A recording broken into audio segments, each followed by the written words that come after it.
Hebatnya Anis, warga sekitar Cis masih belum bisa huni kampung susun. Cis sudah selesai dibangun, megah.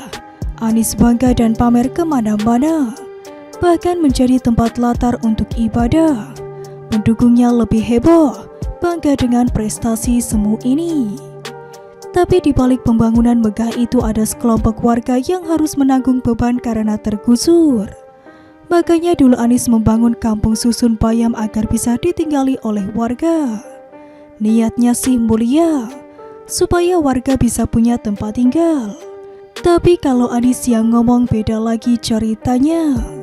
Mengingat ucapan Anis ini rada-rada mirip cuaca ekstrim yang bisa berubah kapan saja sesuai keinginan.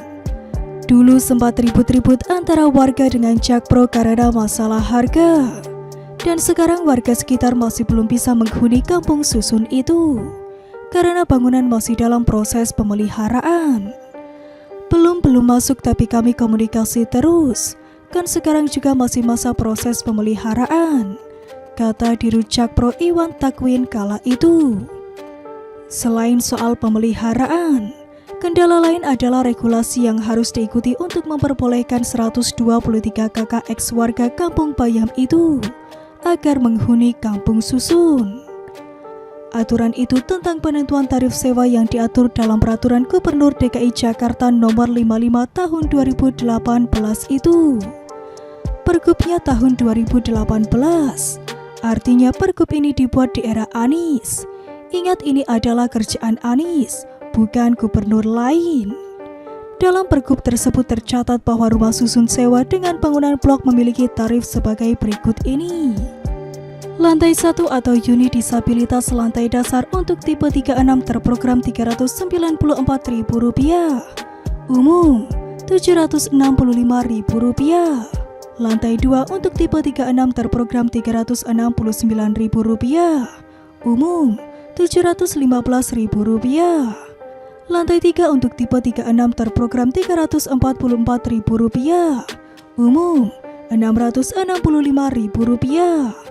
Lantai 4 untuk tipe 36 terprogram Rp319.000, umum Rp615.000. Lantai 5 untuk tipe 36 terprogram Rp294.000, umum Rp565.000. Dengan skema harga yang seperti itu jelas banyak warga yang protes. Beda dengan zaman Ahok di mana harga sewa murah sekali, ditambah dengan berbagai fasilitas gratis yang menarik. Sudah berulang kali dibilang warga miskin sebenarnya tidak dapat manfaat apapun ketika Anis menjabat sebagai gubernur DKI. Bahkan bisa dibilang dilepahin habis-habisan. Janjinya banyak yang diingkari. Rakyat kecil hanya dijadikan sebagai tumpangan gratis yang tidak dibayar sama sekali. Begitu berhasil mencapai tujuan, Anis sering lupa dengan janjinya itu. Untung saja Anis tidak pernah membuat sumpah seperti yang dilakukan oleh tukang nyinyir yang janji jalan kaki dari Jakarta ke Yogyakarta, atau tersangka pencabulan yang katanya mau jalan jongkok telanjang jika perbuatannya terbukti. Dengan banyaknya masalah semasa Anis menjabat, herannya masih aja banyak yang memuji dia habis-habisan. Mau salaman aja Anis ogah-ogahan, kecuali ada di depan kamera. Udah tahu hanya bisa senyum dan tak bisa kerja, masih saja dibela dan didukung. Malah mau dijadikan presiden pula. Situ waras nggak sih? Nasib warga menengah ke bawah sebenarnya tidak ada perubahan di era Anis. Yang beda adalah mereka terlalu banyak makan janji manis hingga sakit gula. Setidaknya mereka pernah hidup dalam mimpi muluk dan ngarep bahwa Anis bisa mengangkat mereka dari perangkap kemiskinan dan kesulitan itu. Kadang kasihan lihat mereka, tapi apa daya, mereka tidak pernah sadar sering ditipu menjelang tahun politik. Berpuluh-puluh tahun mereka itu takdirnya selalu menjadi alat politik. Mereka selalu dimanfaatkan untuk meraih simpati. Mereka terlalu gampang percaya jika ada orang yang mengumbar janji akan memperjuangkan nasib mereka. Ibarat sudah pernah jatuh ke lubang yang sama berulang kali sampai tak terhitung lagi, tapi masih tetap tidak sadar. Seandainya Anies menjadi presiden mungkin akan menjadi sebuah hal yang tragis. Akan ada pengibulan terbesar sepanjang sejarah.